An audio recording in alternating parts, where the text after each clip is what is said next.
Hi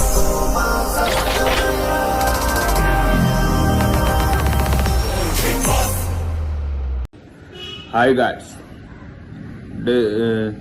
Thoyyib മീഡിയയിലേക്ക് big boss ടോക്കിലേക്ക് എല്ലാവർക്കും സ്വാഗതം. ഇന്നലെ എപ്പിസോഡ് അനീഷിന് ഒരുപാട് പരാമർശങ്ങളുണ്ടായിരുന്നു. അനീഷുമായുള്ള ടോക്കുകളാണ് ഇന്നലെ കൂടുതൽ സംസാരിച്ചത്. അപ്പോൾ അനീഷിന്റെ കാര്യങ്ങൾ നമുക്ക് കേൾക്കാം. ബിഗ് ബോസ് മലയാളം സീസൺ 7 7ന്റെ പണി എന്നാണ് എപ്പോഴും ലാലേട്ടനും നമ്മളൊക്കെ പറയുന്നത്. ബിഗ് ബോസും പറയുന്നത് അങ്ങനെയാണ്, 7ന്റെ പണിയാണ്. പക്ഷെ അവിടെ ഒളിഞ്ഞിരിക്കുന്ന 8ാമത്തെ പണി, ആ പണിയാണ് അനീഷ്. ഒരു സംശയം വേണ്ട, ആ പണി നിങ്ങൾ അനുഭവിച്ചേ പറ്റൂ എന്ന് ലാലേട്ടൻ ഇന്ന് പറയാതെ പറഞ്ഞു. അതായത് ബിഗ് ബോസ് മലയാളം സീസൺ 7ലെ ഇന്നത്തെ എപ്പിസോഡ് തീപ്പൊരി എപ്പിസോഡായിരുന്നു. ഇത് അനീഷ് തൂക്കിയെന്ന് ഒരു സംശയവുമില്ലാതെ പറയാം. മറ്റുള്ളവരൊക്കെ മോശമാണെന്നല്ല കേട്ടോ ഞാൻ പറഞ്ഞു വരുന്നത്, എല്ലാവരും അടിപൊളിയാണ്.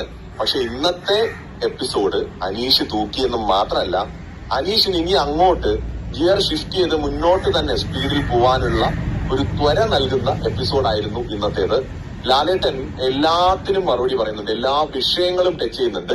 അനീഷിന്റെ കേസിൽ ലാലേട്ടൻ കണ്ടസ്റ്റൻസ് എല്ലാവരും പരാതി എഴുതി വെച്ചത് അനീഷിനെതിരെ കേട്ടോ. 1-2 പേര് മാത്രമേ മാറ്റി എഴുതിയിട്ടുള്ളൂ. എല്ലാവരും ചേർന്ന് അനീഷിനെ ഇന്നങ്ങ് പരാതി എഴുതി ചാടിക്കാനായിരുന്നു പദ്ധതി.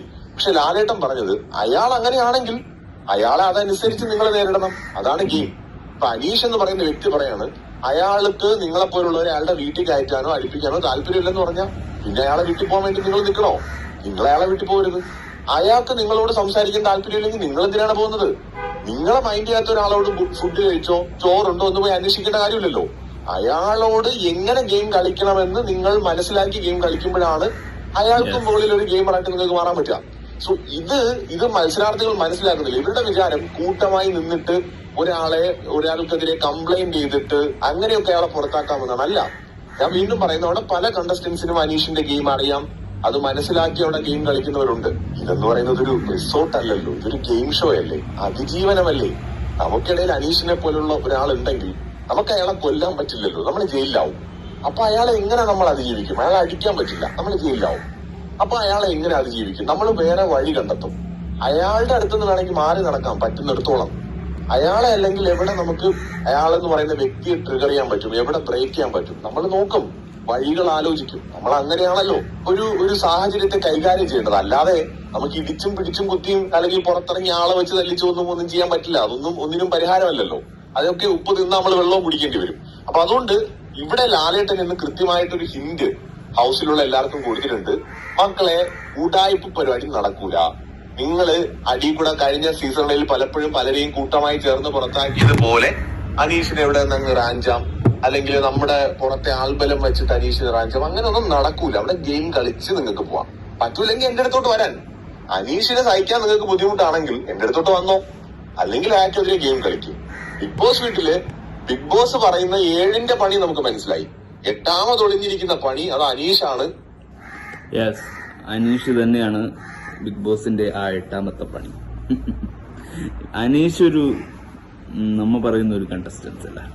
ബിഗ് ബോസ് സീസൺ 7ലെ മെയിൻ കണ്ടസ്റ്റന്റായി മാറാൻ സാധ്യതയുള്ള ഒരു കണ്ടസ്റ്റന്റാണ്. അദ്ദേഹത്തെ പുകഴ്ത്തി പറയില്ല.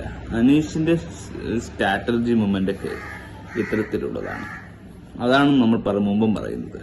ഇന്നലെ വന്നപ്പോൾ ലാലേട്ടൻ പൂർണ്ണമായും അനീഷിനെ പറ്റിയിട്ടുള്ള കാര്യങ്ങളും അതിന്റെ ഉത്തരങ്ങളും ചോദ്യങ്ങളും പരാതിപ്പെട്ടികൾ ഉണ്ടായിരുന്നു.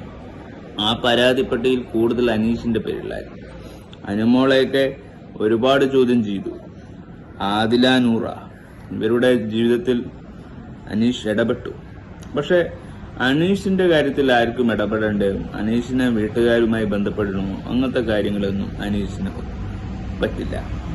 ഇത്തരത്തിലുള്ള സംഭവങ്ങളാണ് ഇന്നലെ ചോദ്യങ്ങളും ഉത്തരങ്ങളുമായി ലാലേട്ടന്റെ എപ്പിസോഡിലുണ്ടായിരുന്നു.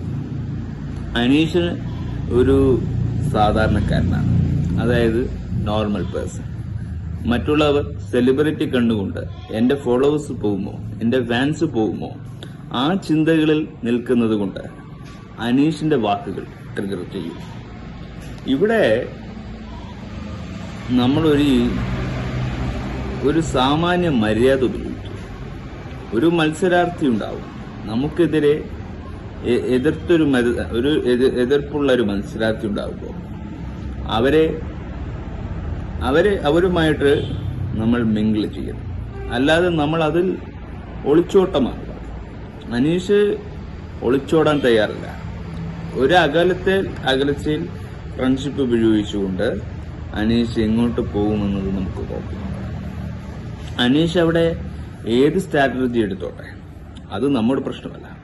ബിഗ് ബോസ് ടോക്ക് എന്ന് പറയുന്നത് വലിയൊരു പ്രതിഷേധത്തിൻ്റെതാണ്. ആ പ്രതിഷേധം അവിടെ ഉണ്ടാക്കുന്നത് നമ്മളൊക്കെ തന്നെയാണ്. ഫുഡിന്റെ പേരിൽ, അങ്ങനെ ഒരുപാട് ക്യാപ്റ്റൻസിന്റെ പേരിൽ.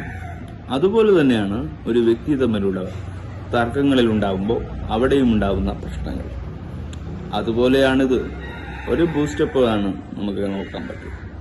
അപ്പോൾ അനീഷിനെ ഒഴിവാക്കണമെങ്കിൽ അനീഷിനെ ഒഴിവാക്കാനുള്ള കാരണം നമ്മുടെ കൈകളിൽ കിട്ടിയേ പറ്റൂ. അപ്പോൾ അത് നമുക്ക് കിട്ടണം. അനീഷിനെ എക്സ്പോസ് ചെയ്യാതിരിക്കുക, അത്ര മാത്രമേ നമ്മൾ പറയുന്നുള്ളൂ.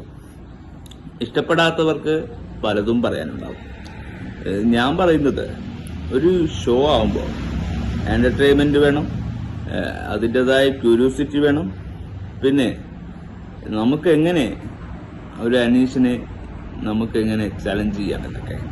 ഇതൊരു ചലഞ്ചിങ് ഗെയിമാണല്ലോ. അപ്പോൾ നമ്മൾ വെറുതെ അവിടെ പോയി റിസോർട്ടിൽ ജീവിക്കുന്നത് പോലെ ജീവിക്കുന്നതുമല്ല ബിഗ് ബോസ്. It's fashion. അപ്പോൾ അതുപോലുള്ള റിയാലിറ്റിയിൽ ജീവിക്കുമ്പോൾ, അതുപോലത്തുള്ള റിയാലിറ്റി ഷോയിൽ ജീവിക്കുമ്പോൾ നമ്മൾ ചിന്തിക്കേണ്ടത് ഇതൊക്കെ നമ്മുടെയും ഗെയിമാണ്. ഗെയിം മാത്രമാണ് ഇവിടെ കളിക്കുന്നത്. ഇവിടത്തെ കളിയെല്ലാം പുറത്തു കഴിഞ്ഞാൽ ഒന്നുമല്ല. അപ്പോൾ ഗെയിം ഷോയിൽ കയറി കഴിഞ്ഞാൽ നമ്മൾ ഗെയിമിന് പ്രാപ്തനായിരിക്കണം. നമ്മൾ എന്തും എയറാണോ ട്രോളാണോ എന്തിനേയും നമ്മൾ ഇങ്ങോട്ട് വെൽക്കം ചെയ്യുക എന്നതാണ് യഥാർത്ഥ തീരുമാനം. പിന്നെ പലരും പല ചോദ്യങ്ങൾ ചോദിക്കും, പലർക്കും പല രീതിയും ഉണ്ടാവും. അതൊന്നും നമ്മൾ നോക്കിക്കാണേണ്ട ആവശ്യമില്ല. ഇപ്പൊ സമർമ്മയുടെ പറഞ്ഞ മാതിരി ഇവരുടെ കണ്ടന്റ് തന്നെ ഉപയോഗിക്കുന്നത് കാരണം ഇവർ പറയുന്നത് സത്യമാണ്. ഒരു പ്രേക്ഷകരുടെ ഭാഷയാണത്. ആ പ്രേക്ഷകർ പറയുന്ന രീതിയിൽ കേൾക്കണം. അതിന് ജസ്റ്റിഫൈ ഉണ്ടാവണമെങ്കിൽ നല്ല തലച്ചോറ് വേണം. ബിഗ് ബോസിൽ കഴിയുന്നവർക്ക് ആ ഒരു തലച്ചോറുള്ളതേ നിലനിൽക്കും. അതൊരു വലിയൊരു അറ്റംപ്റ്റാണ് ബിഗ് ബോസ് കഴിയുക എന്ന് പറയുന്നത്. 100 ദിവസം താമസിക്കണമെങ്കിൽ അതിനും വലിയൊരു കഴിവ് വേണം. ബിഗ് ബോസ് ഷോയ്ക്ക്, ആ ഒരു വലിയൊരു റിയാലിറ്റി ഷോയ്ക്ക് അങ്ങനെയാണ്. പുറത്താണ് നമ്മൾ ഷൂട്ട് ചെയ്യുന്നത്. അതുകൊണ്ട് വികാരപരമായ സംസാരങ്ങളാണ് നമുക്ക് സംസാരിക്കാറ്.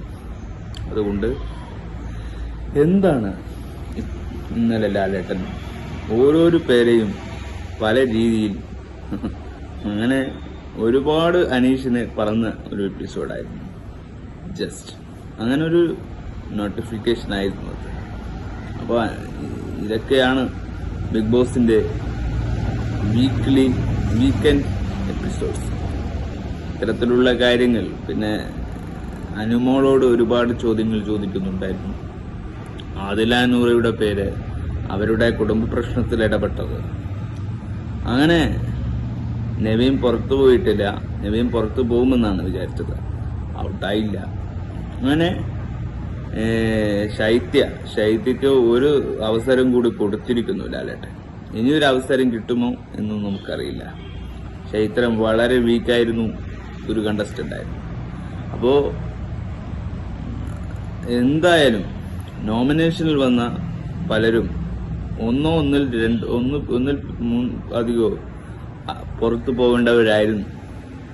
ഒരു വൈൽഡ് കാർഡ് എൻട്രിയൊന്നും സംഭവിച്ചിട്ടില്ല. ഇനി സംഭവിച്ചേക്കാം. ഇനി എന്തൊക്കെയായിരിക്കും ബിഗ് ബോസിൽ നടക്കാൻ പോകുന്നത്? ഇനിയും പുറത്തുനിന്ന് ഒരുപാട് പേർ വരാനുണ്ടല്ലോ. അങ്ങനെയുള്ള പല നിരവധി ചോദ്യങ്ങളും ബിഗ് ബോസിനോട് ചോദിക്കേണ്ടിയിരിക്കുന്നു. അപ്പോൾ ലാലേട്ടന്റെ അപ്രോച്ച് നിങ്ങൾക്ക് എങ്ങനെയാണ് വിലയിരുത്താൻ പറ്റിയത്? ഞാൻ നല്ലൊരു ഗുഡായിട്ടാണ് കാണുന്നത്. എല്ലാം ഒരു നല്ല രീതിയിൽ ചിന്തിച്ചുകൊണ്ട് നിങ്ങൾക്ക് എങ്ങനെ, അല്ലെങ്കിൽ പോസിറ്റീവാണോ നെഗറ്റീവാണോ നിങ്ങൾക്ക് തോന്നിയത്? കമന്റ് ചെയ്യൂ. Bye for ever.